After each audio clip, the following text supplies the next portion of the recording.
This is the Sixth Man Show, an Orlando Magic podcast, with your hosts, Luke Sylvia and Jonathan Osborne, covering all things Magic basketball. By fans, for fans. Go Magic!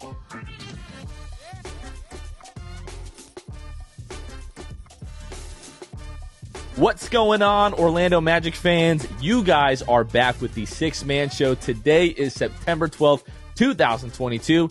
Jonathan Osborne here. As always, I'm joined by my co-host, Luke Sylvia. Luke, what's going on, bro? Just been watching a lot of football, you know? It was a terrible football weekend for me, but it was nice to, even though like I don't have an NFL team, I don't really keep up with the NFL much, it's still nice. Like just to know people are checking their fantasy football scores all day. They got their parlays going. It's a good time. Fall is in the air. We don't really know much about fall and you know, Florida besides pumpkin spice stuff, but the fall's in the air because football's here. That's how we know. It'll get into the 60s for a couple of weeks, you know, come November and December. That'll be nice. But I haven't been able to say this since I started this podcast. The Giants are 1-0. Wow. The Giants are undefeated right now for the first time since the 2016 season. And yeah, it feels really good. It feels really good. The Giants picked up the W today. Daniel Jones, who I am wearing his jersey right now, did his best towards the end of that game to give it away. But the Giants won on a missed field goal by the Titans. Shout out to our boy, Magic Marquis. And yeah, it feels good. You started off the year good and then not so good this weekend, but you know, Have you said anything to Marquis? I sent him the little smirk emoji. I can't lie. I was a little petty, like just a little bit. What did he say to me? It wasn't anything good. It was bye. He just said bye when I texted him. Because he texted me earlier today and was like, take it easy on us today. I said, yeah, okay, not going to be close. Because, you know, I thought Derrick Henry was just going to do Derrick Henry things. And for whatever reason, that did not happen today. I don't want the Giants to take too much credit for that. I don't want to jinx us. But he didn't really go crazy today, luckily. But Ryan Tannehill almost did beat us at the end. But yeah, you know, it's all love with me and Marquis. But, you know, the Giants, anytime they get a W, I'm going to appreciate that. We might not get many of those this year. So did you ever look at like was there an over-under set for win-loss for the Giants this year? I did not look at that. I know that the Titans were getting were giving 5 points today. So I was like, man, this game isn't going to be close. Right. So no, I didn't look at any kind of like over-under. I'm thinking, I was listening to the Bill Simmons podcast because he does every week with Cousin Sal. They do like a, you know, like guess the line kind of thing. And they were talking about an over-under for the Giants. I think it was at 8 or 9 games. Bill Simmons said under, Cousin Sal said the over. I'm guessing it's probably around like 7 or 8. That would be my estimate. If we win 8 games, if we go 8 and 9, that will be a very successful season to me. And if you go 10 and 7, you're streaking. Oh my gosh, dude, yeah. If I'll get another Giants tat if we go 10 and 7. Maybe I'll just add something to this. A little dime, you know, something like that. A little dime. To commemorate Danny's time because, you know, I mean, it's frustrating because the kid has all the talent in the world, but it's just like, you cannot throw that interception in the end zone today. If he doesn't throw that pick and has the game that he has today, we're like, oh, he might be starting to figure it out. Now, you don't want to go crazy over a guy, you know, throwing 2 touchdowns in a game, but if he doesn't throw that pick, I feel like we're having a different conversation right now. I know after week 1, you asked me how I felt about Daniel Jones, and I said I was like 97% out. I'm irrationally emotional when it comes to the Giants. I do a much better job with the Magic of keeping my emotions in check and like being like realistic. With the Giants, that totally goes out the window. I just get to be a stupid fan. Yeah. And, you know, it's fun. So I know, you know, crazy week 1 for everyone. Nobody really cares to hear about the Giants. Some people do, but you know, that's neither here nor there. You guys probably care about the Bucks. You probably care about the Orlando City, who won the Open. You know, it's not an MLS tournament now that producer Kevin has kind of learned us up on that. The U.S. Open Cup, as Kevin is let me know in the headphones here, which I really, really appreciate. The U.S. Open Cup over the Sacramento the Sacramento. I'm waiting for the Sacramento Republic. There we go. Kevin Tucker with the clutch bucket again at the end. That was a fun game. I did watch that. Facundo. I know people are really excited about him for the Orlando City, and it seems like he's probably going to move on to greener, more European pastures because he's really freaking good. But yeah, super happy for Orlando City fans. Luke and I aren't super into the football, but I know they got beat by the Philadelphia Union last night. I do know that. It was not good. It was a little 5-1 it's action, a little, but well, it's what it is. That it's all right. Coming off a big they just won a championship. Emotional win, The U.S. Open or the U.S. Open Cup championship hangover. Right. Maybe that's what we're calling it. Sure. Anyways, we've just kind of not Luke. I've really just gone off the rails a little bit too much. True. Couple of things that we want to talk to you guys about. So Orlando Magic Media Day is 2 weeks from today. You guys are probably listening to this on Monday. Media Day is 2 weeks from today. And then the 27th is the start of training camp. So we're just a couple of weeks from the Magic season really getting underway. And then we will be into the preseason. The final game of the preseason, October 14th, against the Cleveland Cavaliers. The Magic will be at home at 7 o'clock. We are putting together a group of folks to go to that game and have a good time, fill the lower bowl, cheer on our team, get ready for the regular season. It's going to be a lot of fun. We want you guys to come with us. We all complain about how we are sick and tired of opposing teams, fans, coming into Amway, taking over the lower bowl, and you can hear their chants ring throughout the second half. This is step one of us trying to change that culture. Put your butts in the seats that night, even though it's a preseason game. Let's cheer on these guys. Let's let them know that we're here. Paolo, there's all these rumors now about an expansion team coming to Seattle.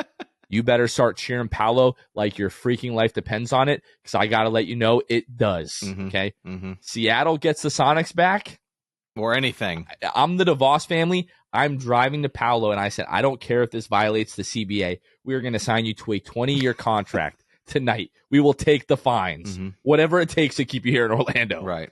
So from day one, let's let this kid know that we are ecstatic to have him. Let's let this team know that we are here. We are behind them. We have their backs. We are going to be putting our butts in the seats all season long as this team competes and tries to make the playoffs. So if you want to join us for this game, and you better join us for this game, you can purchase tickets at FEVO, FEVO.me/The Six Man Show. That's FEVO.me/The Six Man Show. Tickets are going quickly. They range anywhere from $28 to $38. We did try to keep this relatively, what's the word that I'm looking for? Affordable, so cheap. You guys can come out. Cheap, cost effective. Yes, those are the words that I'm looking. Cost effective. That is the word that I was looking for. Perfect. Thank you, Luke. Come out again. FEVO.me/The Six Man Show. We have been following Franz Wagner, and shout out to the announcers at EuroBasket. It only took them 6 games into EuroBasket to start saying Franz Wagner's name correctly. We have been following Franz and the German national team really throughout the pre-EuroBasket friendlies. I want to say close to a month at this point. And Germany is now 6 games into EuroBasket. As we talked about on the last podcast, they were getting to play their last group stage game against Hungary, which was last Wednesday. They won that game going away 106-71. They went 4-1 in the group stage. They ended up second in the group, in Group B, only behind Slovenia.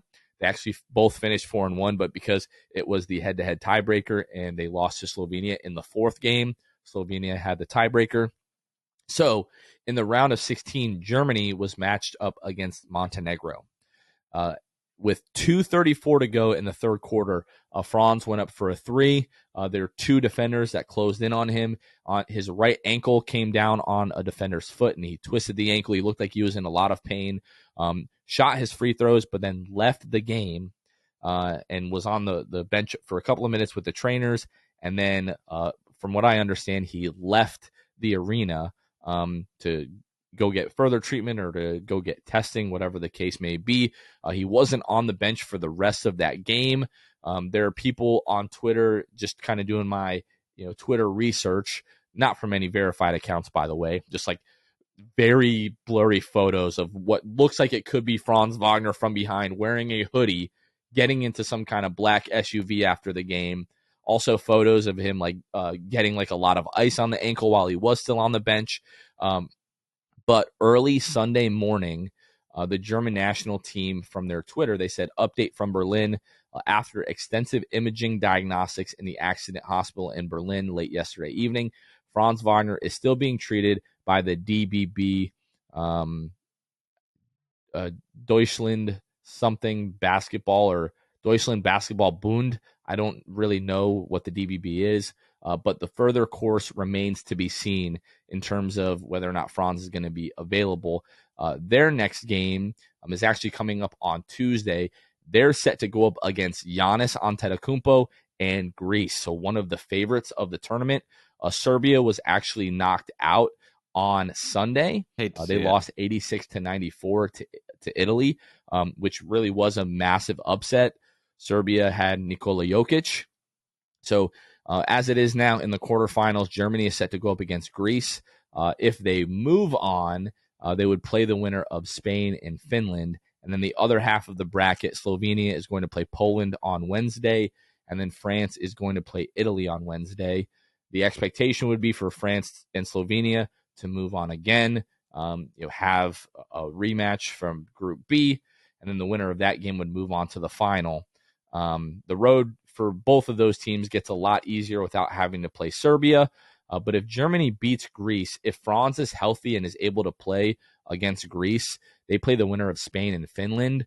Would be a tough matchup for them either way, but they should be able to beat either of those teams. So if Franz is able to go, you're looking at Germany potentially playing in the final in Berlin, which if you don't know is in Germany. I'm sure you guys know that. But just massive implications for the German national team and also Franz, also for the Orlando Magic.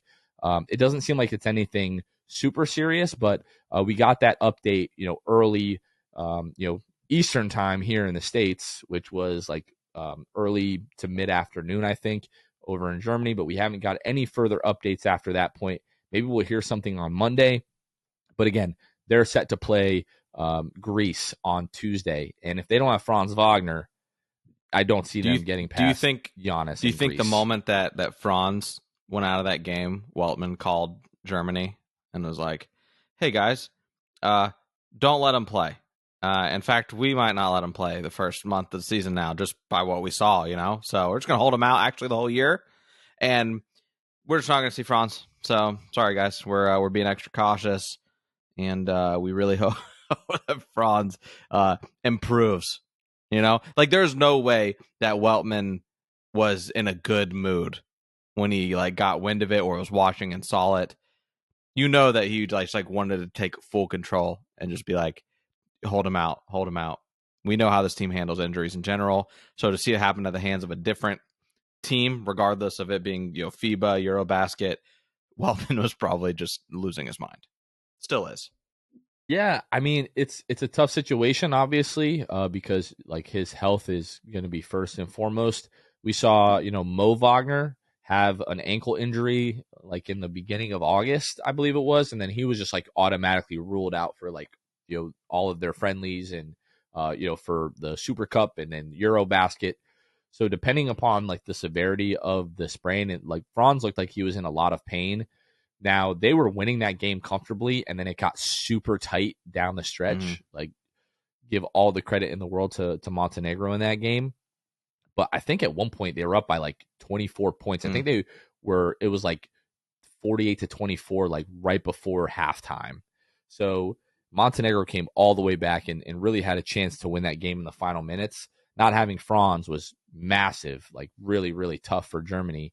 And I just thought if he could be playing, they would have him in this game to close it out. Or maybe they're just hoping they can hold on, and what they have should have been good enough to win that game going away.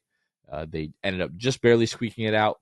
But I'm sure Jeff is really probably not conflicted. He's probably just all right, shut him down. Yeah.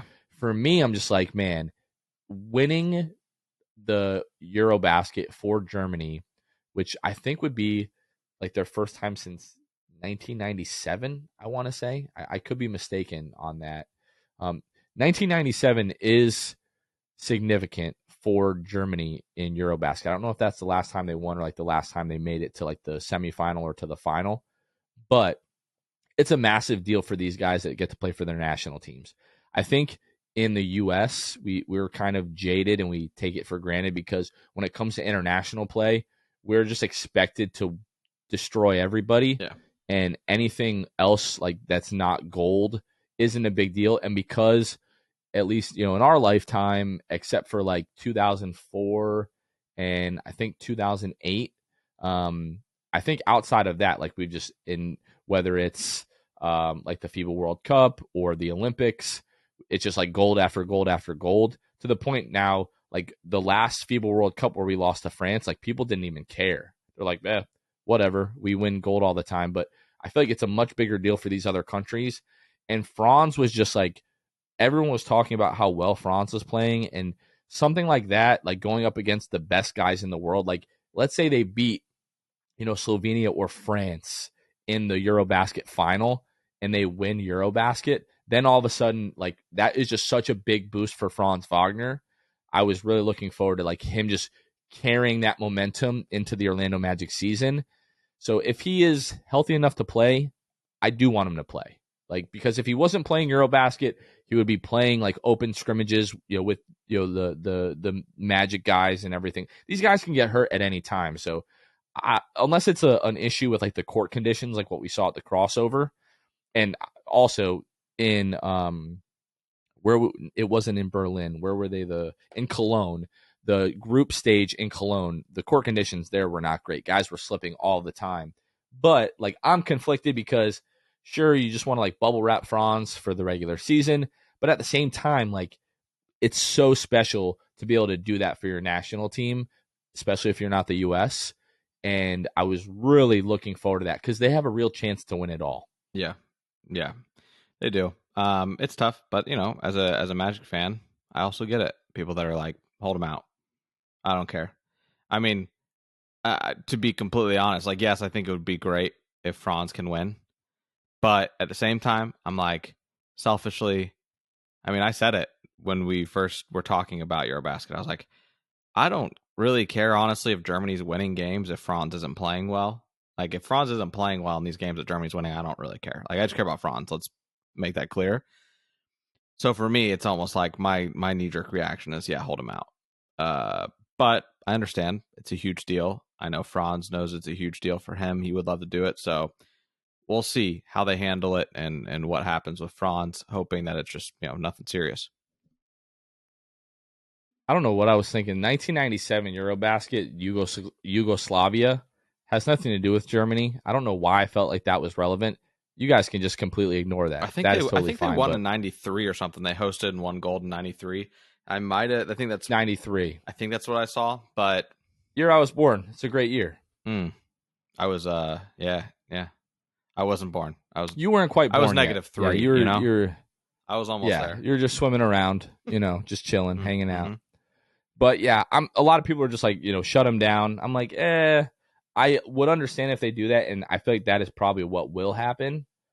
But if he feels like he can give it a go, and if he's not at risk of like injuring it further, give it a go. Like, try to win the gold. Like, to me, that would be incredible for Germany. I feel like it would just be a great story.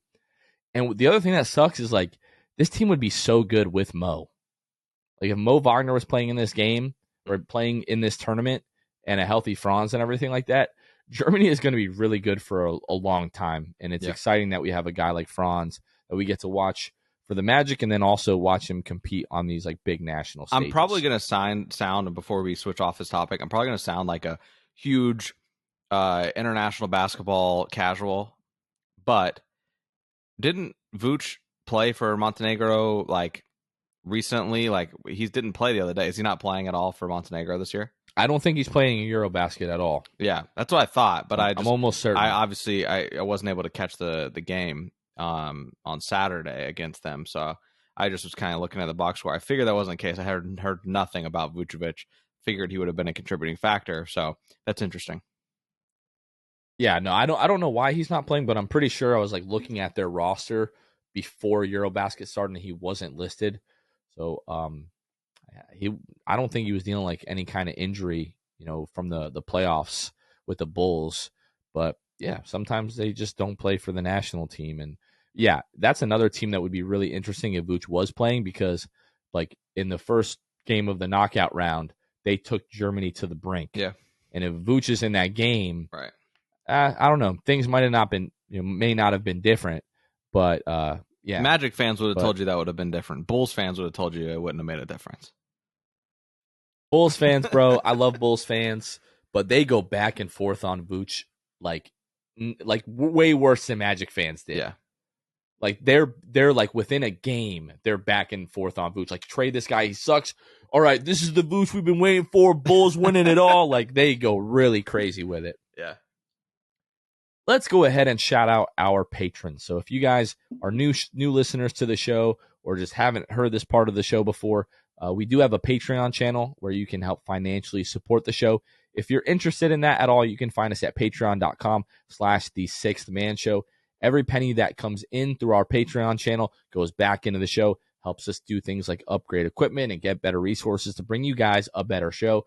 Every little bit helps. We truly, truly appreciate that. And one of our tiers that we call the Hall of Fame tier patrons, one of those benefits is that we shout you out on every single episode. So let's shout out our Hall of Fame tier patrons. Let's start with Court Cousins, Armin, Carson Tulo, Jonathan Borges, Norm L, Magic Player History, Bailey Wiffle, Michael Salapong, Franz Go for Show, Ryan Singh the Distract, I'm Ron Burgundy, Pierre A, Dylan Holden, Mr. Mikey, Lil Penny, Drum, Danimal, Dutto15, Bobby Skinner, Nate Donley, Goody93, Teddy Sylvia, Luke's mom.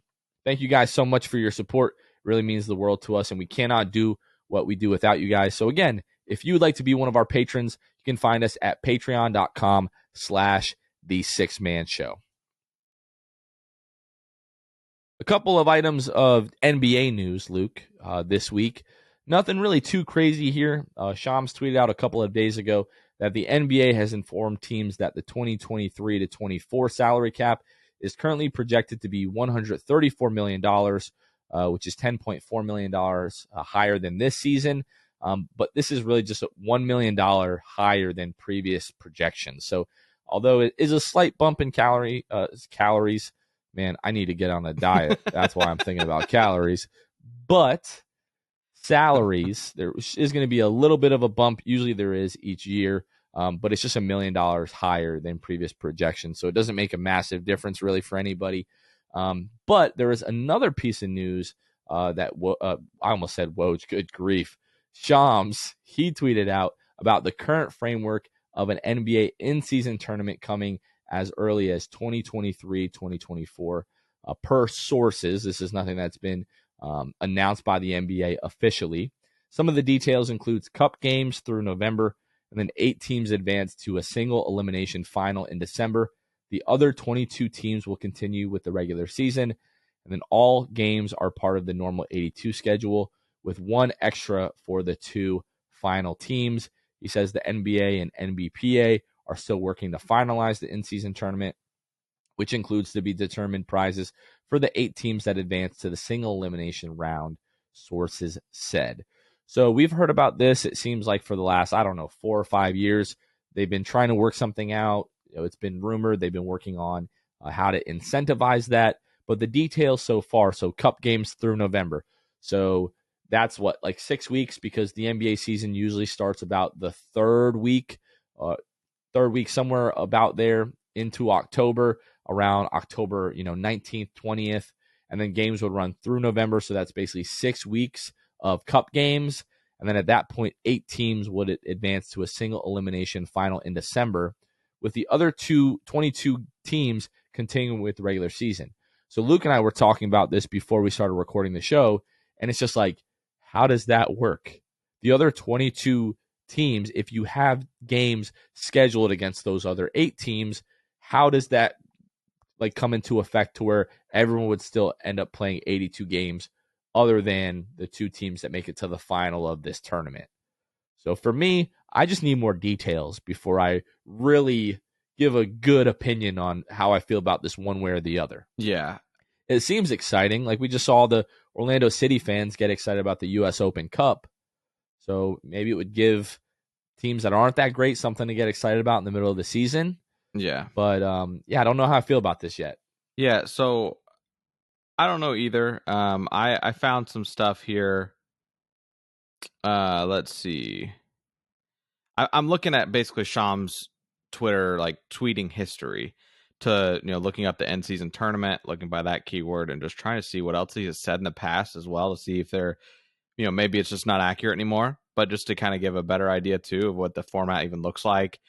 He tweeted in July of this year that the Board of Governors discussed the end season concept of all 30 teams competing, 8 teams single elimination to determine the winner, as seems to still be the case, with the final 4 at a neutral site.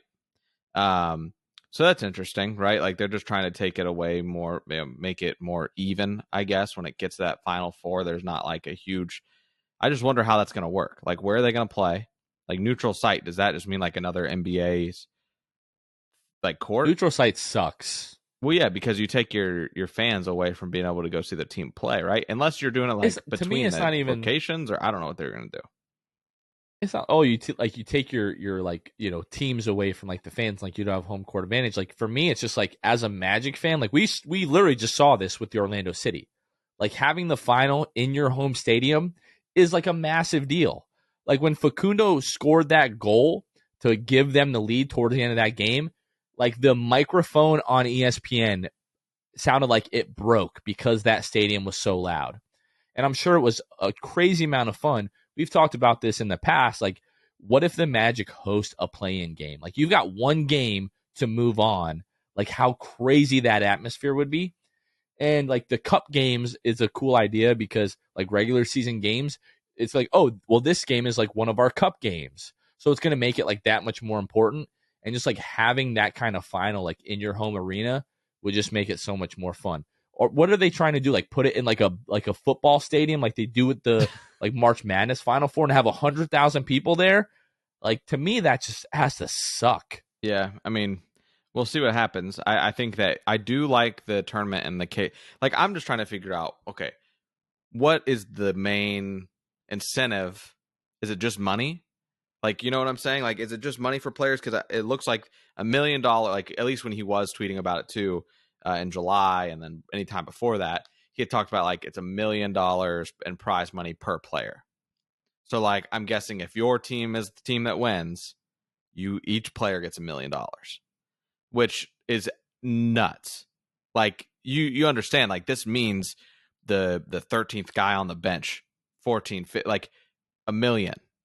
So you know that if those guys got tossed into the game late in the game, they were playing their butts off, and every announcer's like, man, this guy really wants that $1 million. He's like diving everywhere. Put Admiral Schofield out there. He's trying to recoup his fine money from last year. Yeah. So I think it could be fun in that respect, right? And we don't get a single elimination type tournament. Like we see March Madness every year in college. It is the most exciting tournament in sports in terms of like that aspect. Like anybody can lose on any night. Number 1 seeds, obviously, it doesn't happen much, and it hadn't happened at all till a few seasons ago when UMBC beat Virginia as the 16 seed in the 1 seed game. But regardless, like especially in the NBA, this can happen easy. If you have seeding, and it's like I don't know how they're going to do seeding, how they determine anything really, but you just got to win one game. Anybody can win, and yes, I'm saying like the Magic could win a tournament like this, like if it's the case. But it also does that an incentive of like, you're a month into the season, whatever. You don't normally get that type of competitive fire that you feel in the postseason. So to get it earlier in the season too would be a lot of fun. Any team being able to win, there can essentially be like a Cinderella story in the NBA, which seems hilarious and like very much not in the realm of possibility right now. So this kind of puts that possibility in play of like a Cinderella story like March Madness has, but for the NBA and just teams that, aren't as nearly, maybe not as good in the postseason because they're just not built for it. It's a totally different game in the postseason. We see it, right? Game slows down. It's half court. But in these one and done games, man, like you have no idea how it's going to play out, how these teams are going to game plan, which teams are going to actually care. and which ones are, a young team like the Magic, giving them $1 million in incentive per player. Like, these are all young guys, a lot of them on like rookie deals. They want that extra million, maybe more than the guy that is like a LeBron who's making more money than he even cares about at this point. So it's a very interesting thing. And I think that it has the opportunity to be great and really entertaining. The NBA has done this over the last few years, right? You look at the play-in game. They talked about like one of the proposals in 2019. I just saw this when Shams reported about it, but essentially like reseeding the top 4, playoff seeds based on like regular season record was something like, I don't even know what that even really entails, but they are trying to do anything and everything to keep the NBA growing at a rapid pace, get more eyes on the product. And I think that this is a really good step, and I'm interested to see how they really leverage it. Imagine like whatever they end up calling this, like the mid-season cup final on Christmas Day. Like, take the 7:00 game, like whatever you're gonna slate, and just like put it as a placeholder. Like, this is like, if you advance far enough in this tournament, because like Christmas games, everybody, like, I don't know if everyone wants a Christmas Day game. Like, if you're LeBron right, and you're playing in like your 15th Christmas Day game, you're probably like, like whatever. But like some guys, it's like that day, the entire league, their eyes are on you. For like a young team like the Magic, if you give them some cup games and then you put them into this like single elimination game tournament in December, and you say like the prize at this is $1 million to each guy on the roster, and you'll have like a home game on Christmas, like I would be all for that. And especially now with the NFL invading on Christmas, which is complete bullcrap, by the way. Like, the NBA is like, Christmas is the NBA's day. It always has been, and it still should be, in my opinion. But putting a game like that on Christmas Day would be awesome. But like, you always see at the Final Four, people are like, the basketball court looks this small. If you're like, and I'm, doing the thing with your fingers to say, hey, this is this small. If your girl's ever shown you that, you know that your confidence has just been completely destroyed. But what I'm saying is, they should do that, the final, on Christmas Day, and that would just be absolutely incredible. I'm going to use this opportunity. We are going to segue into our next topic here.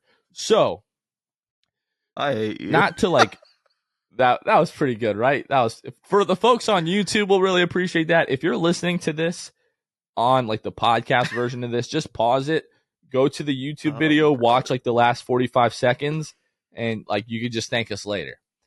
But what we want to talk about now is, and we don't do this to like pat ourselves on the back or anything like that, but when Luke came onto the show and we kind of like introduced, our listeners at the time to Luke, I think we had like 1,200 followers on Twitter.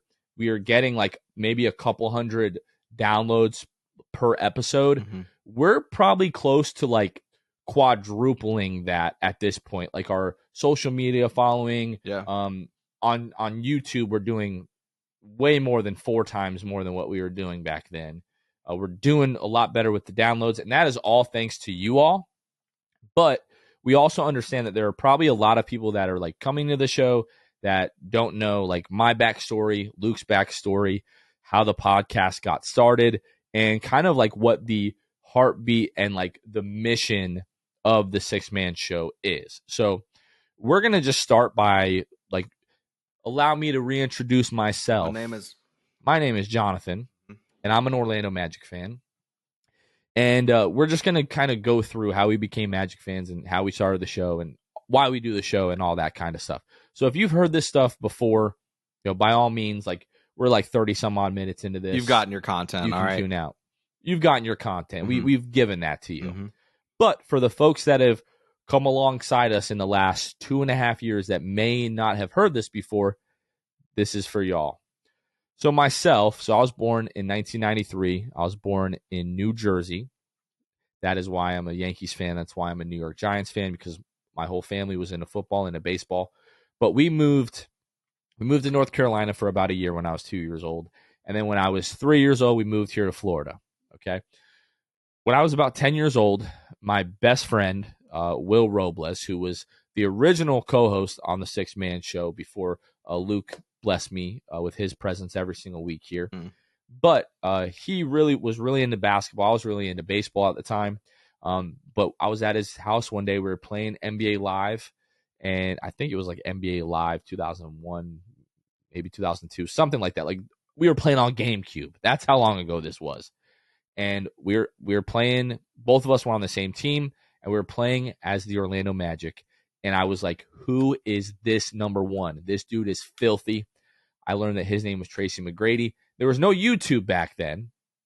I think Google had like just started at this time where you could like Google Images. You could just like look up. So I was on Google Images looking at like, Tracy McGrady, just pictures of Tracy McGrady, like nothing crazy.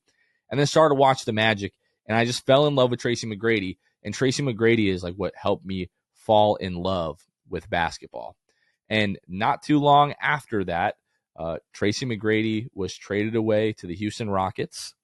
And I've been following the team since then. The 2009 finals run for the Orlando Magic really boosted my fandom. And really ever since then, that was my sophomore year of high school, I believe. 9, 10, 11. Yeah, my sophomore year of high school. And I remember talking trash to all these kids who were LeBron James fans, claiming that Cleveland was going to destroy us in the Eastern Conference Finals, and just going back in and be able to rag on them and that my team was going to the finals was just incredible. And I've been rocking with the Magic ever since. I'll throw it to Luke. So, for me, it was more, I'm born and raised in Florida. So, my family, went to Magic games here and there, in the 90s, and have, they were able to do that. I was born in 96. So at that point, I think that, for me, it was just it was just a matter of time before I got into being a Magic fan, solely because I was from Central Florida. I played, a lot of sports growing up, was indulged in all of it, like just loved playing sports and watching it eventually when I got old enough. So mine was pretty much like Dwight Howard draft year, like 2004 for me, when I was like 8, right? Like that's when I really started to understand who players were, which players were actually, contributing something to the team. You start to, as you get older, you just reach a point where you're like able to comprehend all this stuff. And I think that's when I really got into it. And so for me, it was really that year, 2004. Have a lot of awesome kind of memories growing up with the team, essentially, and obviously the last decade hasn't been great. So, but we're getting there. We're chugging along. There's always next year, and we know that all too well as Magic fans. But we'll get to see kind of what happens this upcoming season for the Magic. But they really, between them, the Gators, like those are my two teams. I don't have a plethora of teams by any means. I know producer Kevin has approximately 35 teams that he likes in all different leagues. I think he's got a cricket. You're going to pay for that. No. What I was saying was I think Kevin I saw might even an have elderly a cricket gentleman team rocking the Arsenal shirt today. I was like, man, Kevin would love that guy. Kevin would love that guy. But no, Kevin just indulges in a lot of sports. Like I said, I think he might have a cricket team. So who knows? But for me, it's just a big Quidditch guy. But it's just, for me, it's the Magic, and it's really Gator football, Gator basketball, more so Gator football, and then basketball wise, it's mainly the Magic, and just it's had a lot of sweet memories growing up. I just hope that we can add to that, so I don't have to keep relying on nostalgia, to continue getting me through being a Magic fan. Yeah, that's like, for the like you mentioned, the better part of the last decade plus. That's what we've been clinging to, is like nostalgia. Yeah.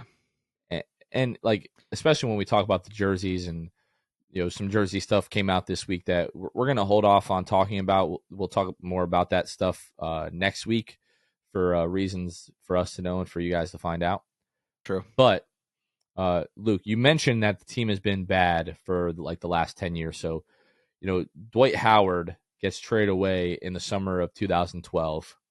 Mm-hmm. And really the gem for us in that trade was Nikola Vucevic, who was traded 2 seasons ago at the trade deadline, and that's what really catapulted this team into the new youth movement, like this new era of Magic basketball that we're seeing. Mm. If you have not been paying attention to the team since 2012, 2013 season and onward, it's been rough. Basically we started to go into this rebuild that couldn't really ever get traction to really like move to the next step. So it was just like a failed rebuild with Rob Hennigan. And then once they fired Rob Hennigan and John Hammond and Jeff Weltman came in, essentially what everyone believes is that they were mandated. Like, we've been bad for the last 6-7 years. It's time to get us into the playoffs, basically like any means necessary. And Jeff and John did exactly that. They got the Magic, into the playoffs.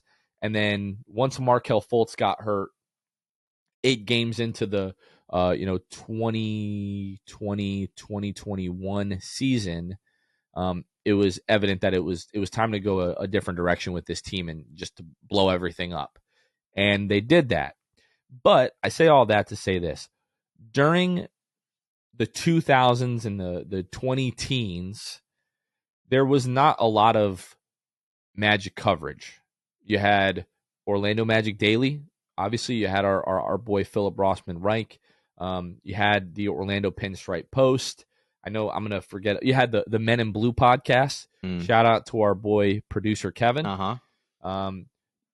Like later on, you had like the Close Up Magic. Obviously, we had Dan Savage and Josh Cohen covering the team. We had John Denton. We had you got Josh yourself Robbins. into a slippery slope here, having to remember to name all these people. Well, like I said, I'm definitely gonna forget people, and I apologize anybody that I've forgotten here. But at least like in the podcast space, like I was just always found myself wanting more. I wanted like more content. I've never been a big reader. Like obviously I would always read like John Denton stuff and Josh Robbins stuff, but like you understand that those guys can't write an article every day, right? Or even every week. Like they're gonna go through times where they have more pieces than other, especially like throughout the off season, right? And one night I was driving home with my wife. This is in the beginning of 2019.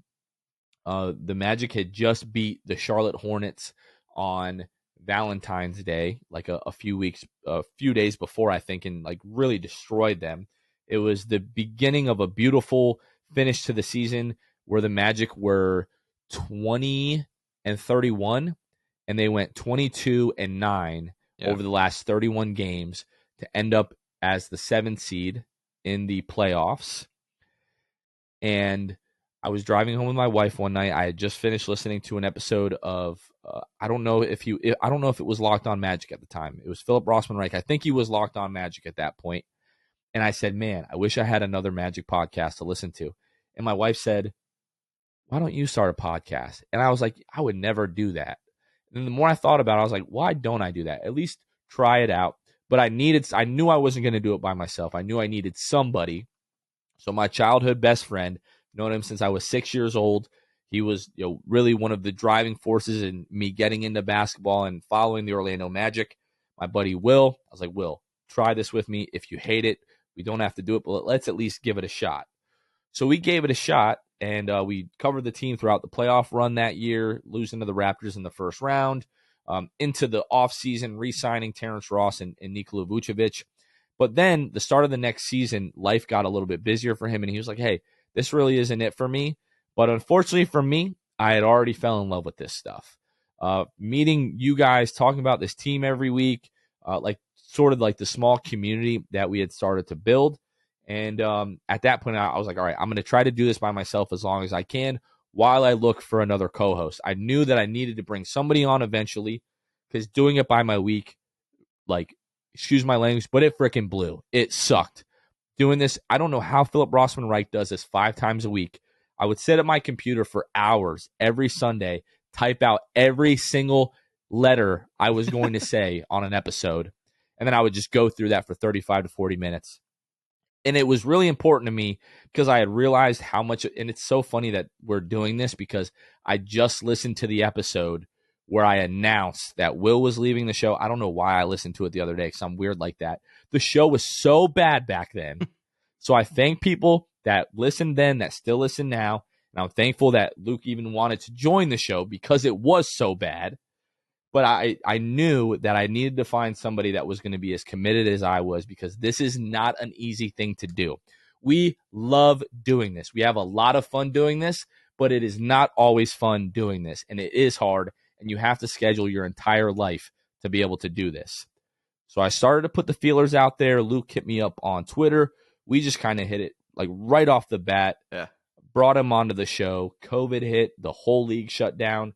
We had to do some crazy stuff to get through COVID with the Orlando Magic covering them. But Luke has been rocking with us ever since. Crazy things have happened to the show since then, like meeting with players. We partner with the Magic for like the draft lottery and the draft, and meeting players, having them on the show. All this crazy stuff has happened. But the idea from the infancy of this podcast was this was going to be something different from like the other Orlando Magic media that was out there at the time. I don't care what they say. Anybody that follows the Magic as closely as we do, like Philip Rossman-Reich is a very professional journalist. Like he does this with a lot of integrity. He tries to be as unbiased as possible. Philip will tell you this. He is still a fan of the Orlando Magic. Yeah. I wanted to do this more from like, what are the fans really thinking? Like, we're not always professional. We're not always filtered. We're not always as buttoned up as maybe as we should be. But we really just wanted to like be a voice for other Magic fans, like in the community that we have been talking to for years. Yeah. And we've always tried to keep that as the heartbeat and the DNA of the show. We will always try to do that. We have a real passion for continuing to grow the fan base. You heard us talk about it at the beginning of the show, where you go into Amway on a Tuesday night against the Miami Heat, and the Magic are down 10 in the third quarter, and all of a sudden you hear those "Let's Go Heat" chants. It's like, wait a minute, we're in Orlando. This is our arena. Magic fans should be cheering for the Magic, even though they're down. We shouldn't be having away fans come into and take over the lower bowl. And you drive around Orlando, you go to a department store in Orlando, you drive around downtown Orlando, you don't see a lot of Magic signage. You go to department stores, you don't even see a lot of Magic gear really anywhere. Yeah. And we want to help to try to like organically grow the fan base. Producer Kevin, he made a great suggestion a few months ago. We were looking to bring on a social video producer. He's like, hey, we should make a mission statement. Like, we didn't have a mission statement, and now we have. You guys have never heard this because we haven't put it anywhere. That will change. I need to put this on our website. But this is our mission statement. It really sums us up perfectly. The Sixth Man Show exists to grow the Orlando Magic fan base in number, awareness, and passion through content creation, community events, and other avenues of engagement. Our mission is to cultivate a space by Magic fans for Magic fans where they can embrace their shared love for the team. And that's what this is all about. Since I've been talking to people on Magic Twitter for years and years and years, and starting the podcast, and we try to do these events where we bring people together, we know that, like in most of our lives, you all don't know a ton of other Magic fans. That is going to change in the next 5 to 10 years. I really believe that. But right now, we want to give you guys a space where you can listen to the team, where it feels like you are just talking about your favorite team with a couple of your buddies, Jonathan and Luke, where you can come out to events to actually hang out with other Magic fans and meet these fans that you've been talking to on social media for years, and just a place where you can come and really be passionate about this team and not be like, oh, that's my cousin, he's a Magic fan, what a loser. Where it's not like, yo, I'm a Magic fan, you're a Magic fan, hell yeah, let's go Magic. And that's like the space that we've always been trying to create.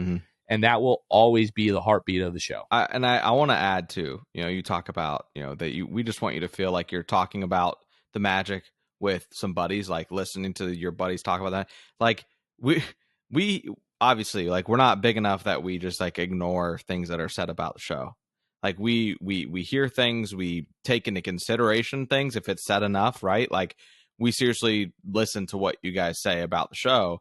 And, for better or worse, sometimes we're like, yo, you believe what this person said? Yeah, you believe this? Exactly. But I want to add, Someone said something a while ago. Jonathan brought it to my attention. I don't remember where Jonathan read it. It might have been Reddit. It might have been Twitter. I don't remember. Or YouTube comments. He said something like, this person just, they commented on our show essentially and said, I don't know. It just sounds like two Magic fans talking. Like I want something like, you know what I mean? Like he was not satisfied with the content that we put out. And that's fine. The show isn't for everybody. We get it. There are shows that dive into a lot of things, right? Like advanced analytics. And we try to bring people on who know more than us to bring knowledge, not only to you guys, but to us. Like we're fans. We just happen to be, passionate enough that like we're doing this stuff twice a week, even in the off season. But I love that person said that like, it just sounds like it's two friends talking about. It's like that is fine. That is what we aim to do. That is what we do. We say it on so many shows when we get into cap stuff, when we get into just like certain things about basketball, we are very quick to say, y'all can correct us in the comments. You can DM us about something if we get something wrong. We are not experts by any means when it comes to this stuff, right? Like we just are very invested, and the more invested you are, the more you know about something. And we just know a lot about the Magic in that respect. We don't know all the details all the time, but we try to, keep it engaged. We want you guys to be able to hop in the car. So many people have said to us, I'm so thankful that you guys upload your episodes so early in the mornings, like 3 a.m., 2 a.m. Now it's basically like midnight on YouTube, 1 a.m. on YouTube and on our platforms. People say that. They're like, I just love being able to get in the car and know that they're on Mondays and Thursdays, there's going to be an episode, and I look forward to it, and I can put it on my car and listen to it on my way to work. Or, hey, I work the night shift. I'm so excited that I can, listen to you guys on my way home to keep me awake before I get home and go to sleep, until my next shift. So that type of stuff fires us up. Like that's the type of stuff that like we want to be there. And that is just often like what it is. Like you just want to have a sense of community. I think that we do a good job providing it. I know when I listen to stuff, when it's Gator football season, especially like for me, as just like a listener standpoint of podcasts, I want to listen. Like I just want to listen to something. I want to hear people talk about my team. I don't need it to be super in depth. Like I just want to hear it. I want to be able to just like take a break and like slow down and just like listen to something that like I like hearing about. So, I think that that's really been something eye-opening for me to see, is that you guys appreciate that we're able to post this stuff. You can know when to expect it. You do feel like you're just listening to two buddies talk about the Magic, and that's what we're here for. And I joked like saying like the earlier episodes were terrible. Like I go back and I just listen to like my delivery. I know that I'm much more confident now. I feel like the show is obviously having a co-host. The show is much more entertaining and engaging. So it's encouraging how far the show, just in my opinion, from a quality standpoint in the last 2 years, it makes me really excited to see what the show is going to look like 2 years, 5 years from now. You know what I mean? Yeah. And you and I always have the conversation, especially with cap stuff. Like we know we're going to get corrections. Listen, we're getting we don't always get it right. Anytime we talk about cap I promise you guys, it is not for a lack of trying. Okay. Yeah. Usually, especially during football season, I'm sitting at this desk usually for 3 to 4 hours prepping everything that we're going to, especially like during football season with basketball season going on. Like if we have 3 games to cover and I'm sitting here, watching the Giants on a 1:00 game, I've got them over on this monitor while I'm here typing up the agenda for the show, looking up stats, pulling everything that we need to. But what I always tell Luke, we're going to get roasted. We're going to get corrected until we get it right. Yeah. Like we're not going to shy away from those conversations, even when we're like, oh God, we got to talk about the cap today. We're going to get roasted on YouTube later. Yeah. But we're like, okay, each time we get corrected, that's another nugget of knowledge in our brain for the next time that we go to talk about the cap. Yeah. And I love what you said, Luke. The show isn't for everyone. Yeah. And I've always known that. And this is the thing. I don't want to get like philosophical and like get my David Goggins on here. Well, I'm trying to get something off my hat here if you see me mess with it on YouTube. But anybody that wants to put out any kind of content and you're worried that people are not going to like what you have to say, there is someone out there that is going to like what you say. Mm. There's different strokes for different folks. Everybody likes different flavors of ice cream. You know what I mean? I'm a big mint chocolate chip guy. Some of you are gagging at the thought of that. That's right facts. Now. Some of you are like, why do you like to eat toothpaste, right? I love mint chocolate chip ice cream. My point is, if you want to enter into some kind of space like this, just do it. Yeah. And don't stop doing it. Right. That, to me, is the biggest thing. Your consistency is going to do two things for you. It's going to let folks know when to find you and where to find you every single week. The more that you do it, you will get better at it. Just whatever it is, if you're super passionate about it, if you want to enter the content space at all, it doesn't have to be podcasting. It can be YouTube. It can be writing, whatever the case may be. Do what you want to do. The right people out there will find it. Okay. Like Luke said, not everybody likes this show, and that is totally fine. But those of you that do, I just, if you're going to take anything from this, I hope you know, like, we really put everything that we have into this show. It's a ton of fun. I know that this show, like, everybody that works on the show, whether it's Luke, whether it's Kevin, whether it's Manny that does our social videos, whether it's Ryan Brock who writes for us, if it's Tim Jones that writes for us, Ben Gifford, who helps us with our events. I know that all of us love this freaking team so much, and we are just trying to do the best that we can to bring you guys good content. Like Luke was saying, even if things aren't like the most like articulate, in-depth analysis, sometimes you just want to sit back, kick back, and hear people talk about your team. And for too long with the Orlando Magic, there's not been enough of that. And, I feel good about the fact that we've at least helped fill that void a little bit. Yeah. And there is more coming. With this team getting better, there will be more Magic podcasts. We see that, every few months there's a new Magic podcast that comes around. And we welcome that because, again, like, there's different strokes for different folks. Like, we love our guys at Court Cousins, right? Right. Those guys are hilarious. Those guys are very creative. They bring you something that we do not.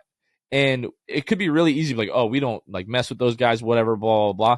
But we love those guys. They bring a different flavor. We've had them on our show. We've been on their show. We've met those guys in person. Yeah. I'm not trying to single them out. There's a lot of other Magic podcasts, and everybody kind of does things a different way. But we welcome more Magic content. You guys deserve to hear people talk about your team more than you do. That is a matter of fact. Now, there will be casuals coming in the next few years. As the team starts to get better, there are going to be people be coming in acting like they know exactly what they're talking about with the Orlando Magic, specifically from a national media standpoint. And we just hope that we will be remembered as like, no, those guys were there when the team was absolutely trash. Garbage. Because we were. Yep. Yeah. So this has gone on longer than I had anticipated with this. But we know that there are people that really haven't heard like kind of what is behind our hearts and just kind of the passion that we have for the Magic and for the show. So we thought it would be a good idea to have an episode like this. So, but Luke, I think that's going to do it. I don't know if you have more thoughts on this. I could talk about this forever. Yeah. I'm like trying to cut myself off. Chances are if you made it to the point where we're going to talk about the show and like kind of introduce ourselves again and what the mission is and all that. If you made it to that point and then you're still here right now, you're a really probably just like a listener of the podcast, like a fan of the podcast in general. So appreciate you guys rocking with us. It's been an incredible journey so far, and we're just getting started. We know that you guys will be able to be the people that said, I've been listening to the Six Man Show back when, like at this point, like when Luke joined the show, or when producer Kevin started making appearances on the show. We've got a lot of memories to make. We've already made a lot, so I think that we're pumped to continue it. And we always try to show love to the people that show love to us. Mm-hmm. We know exactly who you are. Like, if you've been rocking with the show for a long time, we know exactly who you are. Mm-hmm. And when this team does turn around, like we're definitely not like, oh, like this is our thing. The Magic is for us. It's only for us. It's only for these diehard fans, and you guys just can't have it. Mm-hmm. You can't be fans of the Magic. We won't let you. We're not like that. But we're always going to remember like the real ones. Yeah. And we're not going to like specifically shout you out on the pod, but when we see you in person, when we meet you, you will know that we know. So we've rambled long, and I think we're just about done with this episode. But again, coming up October 14th, 7 o'clock versus the Cavs, the Orlando Magic's preseason finale at home. If you guys want to join us for that game, you can get your tickets at FEVO.me/The Six Man Show. That is going to do it for us this week. For Luke Sylvia, this has been Jonathan Osborne. You guys are listening to the Sixth Man Show. We will catch you guys next time. See ya. Thanks for listening to the Sixth Man Show. Be sure to subscribe on iTunes and Spotify to get new episodes downloaded directly to your phone.